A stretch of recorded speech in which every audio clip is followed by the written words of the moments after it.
बहुत साल पहले मैंने बचपन में एक मूवी देखी थी ट्रेन से रिलेटेड। मूवी थी बॉलीवुड की और ट्रेन से रिलेटेड थी और मूवी का नाम था the burning train, starring Dharmendra, Vinod Khanna, Jitendra, Hema Malini और Parveen Babi. And how can I forget Danny Denzongpa. ये मूवी आई थी 1980 में और इसे डायरेक्ट किया था बी आर चोपड़ा ने। कहना पड़ेगा मूवी अपने समय से बहुत आगे थी, क्योंकि बॉलीवुड में उस समय ऐसी मूवी नहीं बनती थी। मूवी में ट्रेन का एयर ब्रेक को फेल कर दिया जाता है और ट्रेन रुकने का नाम नहीं लेती और अचानक एक बॉम्ब ब्लास्ट हो जाता है और ट्रेन में आग लग जाती है और फिर शुरू होता है सारे पैसेंजर्स को रेस्क्यू करने की कोशिश। ये मूवी इतनी अच्छी थी कि मैंने शायद बचपन में ही 2 से 3 बार देखी थी। 2 से 3 बार इसलिए क्योंकि उस वक्त ऐसा नहीं था कि ऑनलाइन गया और प्ले कर लिए तो देख लिया, टीवी ही एक ऑप्शन होता था। लेकिन जब भी ये टीवी पे आता था मैं देखता था। और अगर आप 1980s की ये मूवी आज भी देखोगे ना तो मैं गारंटी के साथ में कह सकता हूँ कि ट्रेन से रिलेटेड अगर कोई डिसेंट अच्छी मूवी बॉलीवुड में बनी है तो वो यही मूवी है। जहां तक मैं जानता हूँ किसी ने कोशिश भी नहीं की आज तक ऐसी मूवी बॉलीवुड में बनाने के लिए। इनफैक्ट काफी चीजें इस मूवी की द बर्निंग ट्रेन मूवी से मिलती जुलती है। अब ये मत समझ लेना कि ये मूवी बर्निंग ट्रेन मूवी की कॉपी है, जी नहीं, बिल्कुल नहीं। बल्कि मुझे ऐसा लगता है कि कहीं ना कहीं बर्निंग ट्रेन मूवी इस मूवी की कॉपी थी। नॉट एग्जैक्टली दिस मूवी, क्योंकि ये मूवी भी एक तरीके से रीमेक कहा जाता है 1975 में बनी बुलेट ट्रेन मूवी की। कैसे रिलेटेड है, चलिए उसके लिए इस मूवी के प्लॉट में चलते हैं। मूवी की स्टोरी फोकस करती है जापान की एक बुलेट ट्रेन हायाबुसा 60 शिनकानसेन पर, जिसमें कोई बॉम्ब लगा देता है और जैसे ही ये ट्रेन अगर 100 किलोमीटर के नीचे आएगी तो ट्रेन में लगा बॉम्ब ब्लास्ट हो जाएगा। अब किसी को भी ये पता नहीं कि बॉम्ब किसने लगाया, क्यों लगाया और कहां कहां ट्रेन में बॉम्ब लगाया है, कितने बॉम्ब है ये भी नहीं पता। अब क्योंकि ये ट्रेन टोक्यो के लिए बाउंड है, जो कि इसका लास्ट स्टॉप है, जिसके आगे कोई ट्रैक ही नहीं है, तो जापान की गवर्नमेंट को इस ट्रेन को रोकना है टोक्यो पहुंचने से पहले, वो भी बिना बॉम्ब के एक्सप्लोड हुए। अब कैसे ये अचीव होता है या हो पाता है भी या नहीं, कुछ इसी चीज पर ये मूवी फोकस करती है। थोड़े लेंथी रन टाइम से, कुछ ठीक ठाक और कुछ कम पचाने वाले सीन से और कुछ डिसेंट इफेक्ट से, जिसका नाम है बुलेट ट्रेन एक्सप्लोजन।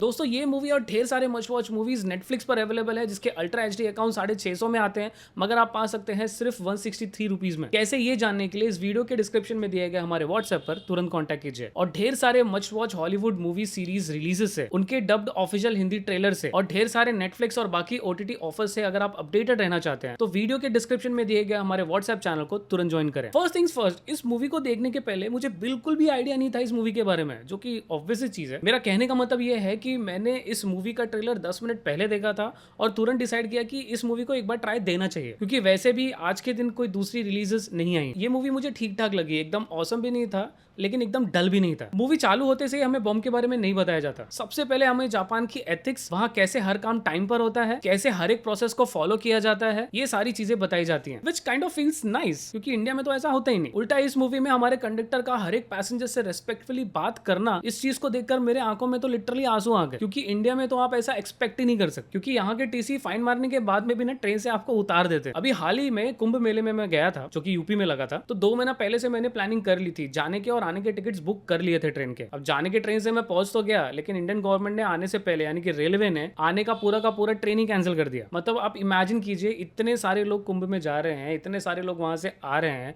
ऐसे टाइम पे गवर्नमेंट ने ढेर सारी ट्रेन ही कैंसिल कर दी। मतलब इंतजाम की बात करिए आप। और जैसा कि हर कोई जानता है, वहां से आने के ट्रेन के टिकट्स ही नहीं मिल रहे थे। आई मीन यूपी से बॉम्बे आना छोड़ दीजिए, यूपी से कश्मीर तक जाने के टिकट्स नहीं मिल रहे थे। मतलब ऐसा हाल हो गया था कि कहीं पर भी जाके मैं बस किसी तरह बॉम्बे पहुंच जाऊं। वेल एनीवेज, आखिरकार इधर उधर हाथ पैर मुंह मारते हुए मुझे 800 रुपए का स्लीपर टिकट 3000 के दाम में मिला। मजबूरी में लेना पड़ा। 2 टिकट पर 6 जन बैठकर है। आप बस इमेजिन कीजिए, अगर 700 750 की ट्रेन की कैपेसिटी होगी तो मुझे लगता है शायद 1500 जन उसमें ठूस के आए होंगे। चलिए, इतने सारी दिक्कतों के बाद में ट्रेन में बैठ तो गए। अब क्योंकि 750 की जगह पे 1500 लोग हैं, जिनमें से काफी लोग वेटिंग पर होते हैं, लेकिन काफी लोग जनरल कंपार्टमेंट का टिकट लेकर स्लीपिंग कोच में आ जाते हैं और ऐसे पैसेंजर्स को देना होता है फाइन। अब एक स्टेशन पे एक टीसी मिलता है, इन बेचारों को फाइन मार देता है। फिर 4-5 घंटे के बाद में एक और टीसी चढ़ रहा था, उनको वापस से फाइन मार दे रहा था। पूछने पर कि भैया मैंने फाइन ऑलरेडी भर दिया है, तो कहा जाता था आपने वहां तक का ही फाइन भरा है, यहाँ से आगे तक का फाइन भरना पड़ेगा। पैसेंजर्स तो होते हैं मासूम, उनको 6 महीने में या 7 महीने में एक बार ट्रैवल करना होता है, झगड़ा करते नहीं और बेचारे फाइन भर देते हैं। बट किसी एक महाशय ने सोचा कि नहीं भैया ये गलत है, मैं तो लड़ूंगा इसके खिलाफ, और टीसी में और इनमें हो गई बहस। और सबसे शॉकिंग ये था कहा कि टीसी तो भैया मुझे लग रहा है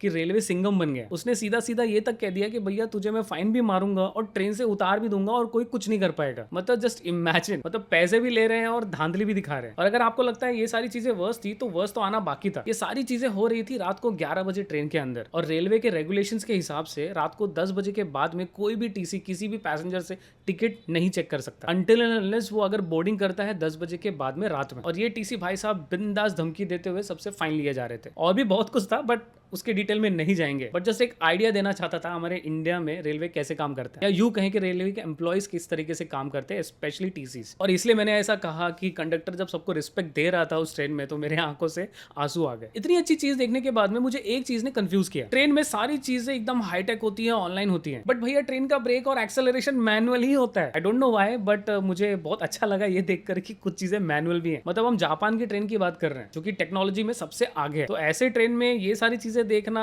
थोड़ा सा हटकर लगा। जब लोगों को बॉम्ब के बारे में पता चलता है, वो सिचुएशन एकदम इंटेंस होना चाहिए था। बॉम्बर भी बॉम्ब के बारे में बस यूं ही बता देता है। ऐसा लगा कि बस किसी तरह डायरेक्टर इन चीजों को जल्दी जल्दी स्किप करना चाहते थे, जो कि कहीं ना कहीं मूवी का मजा किरकिरा कर रहा था। और फिर अचानक से इसी बीच हमें पता नहीं क्यों डायरेक्टर जापान के अमेजिंग व्यूज दिखाने लगते हैं मूवी में। वहीं पर कहीं ना कहीं कुछ ऐसे इंसिडेंट्स डाले गए हैं जो कि मूवी में हमारा इंटरेस्ट बनाए रखते हैं, जैसे ट्रेन रोकने की कोशिश गवर्नमेंट की। तो हमें ये नहीं दिखाया जाता कि ये सब चीजें कौन और कैसे प्लान कर रहा है, बस सिंपल ये दिखाया जाता है कि ये एग्जीक्यूट हो रहा है और पैसेंजर्स को बचाने की कोशिश की जाती है। There was this moment in the movie जहां पे ट्रैक स्विच करना होता है। जब मूवी में हमें ये समझाया जाता है हम बिल्कुल नहीं समझते, लेकिन जब एक्चुअल में ये होते हुए हम देखते हैं तब हमें पता चलता है कि भैया सिंपल ट्रेन जो है ना ट्रैक बदल रही है, और उसे इतने कॉम्प्लिकेटेड वर्ड स्विचिंग एक्सेट्रा में बताया जा रहा था। सो इस सीन को थोड़ा लेमन टर्म्स में ऑडियंस को, हमारी जैसी ऑडियंस को समझाया जा सकता था। मूवी में एक और सीन है जिसे एक्सप्लेन नहीं किया गया, जहां पर ट्रेन की स्पीड कम होने लगती है फॉर XYZ रीजन। वो रीजन भी हमें बताया नहीं जाता, और अचानक से स्पीड बढ़ाने की बजाय ट्रेन को ब्रेक मार दिया जाता है और फिर से उसकी स्पीड बढ़ा दी जाती है। ये पूरा इंसिडेंट क्यों किया गया और कैसे ये पॉसिबल था, जो कि अगेन इसका कोई ना कोई वैलिड रीजन होगा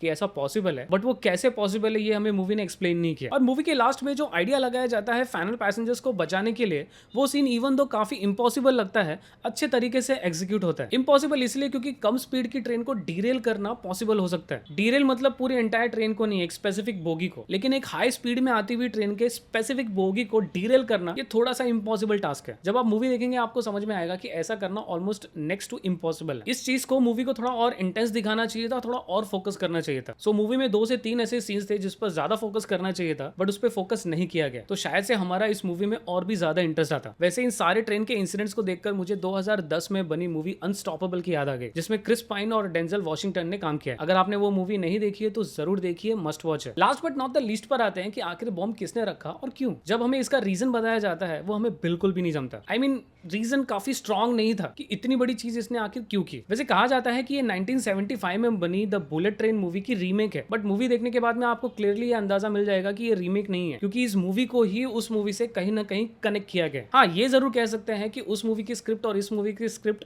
99% सेम थी, मगर कहीं ना कहीं इस मूवी ने उस मूवी को पार्ट 1 बना दिया है और इस मूवी को पार्ट 2 बना दिया है। अब मैंने उस मूवी को देखा नहीं है तो एग्जैक्टली उस पर कमेंट करना पॉसिबल नहीं होगा। मूवी जो कि 2 घंटे की है, इसे 1.5 घंटे की रखनी चाहिए थी, removing all the unnecessary elements in the movie. Well anyways, ये मूवी नेटफ्लिक्स पर अवेलेबल है, इसकी ओरिजिनल जापानीज लैंग्वेज में और डब्ड हिंदी लैंग्वेजेस में भी। मैंने इसे हिंदी डबिंग में देखी, डबिंग काफी डिसेंट लगी, और इसीलिए इन सारी चीजों को ध्यान में रखते हुए अनफॉर्चुनेटली मुझे इस मूवी को रेट करना पड़ेगा 6 out of 10। अंत तक रिव्यू देखने के लिए धन्यवाद। Stay safe.